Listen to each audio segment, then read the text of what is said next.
Assalamualaikum warahmatullahi wabarakatuh. Kami turut mendukung dan mendoakan paslon nomor urut 1 Tarsha Tarmizi Said sebagai calon Bupati dan Wakil Bupati Aceh Barat.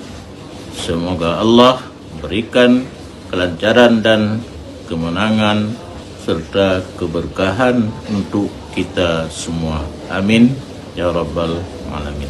Assalamualaikum warahmatullahi wabarakatuh.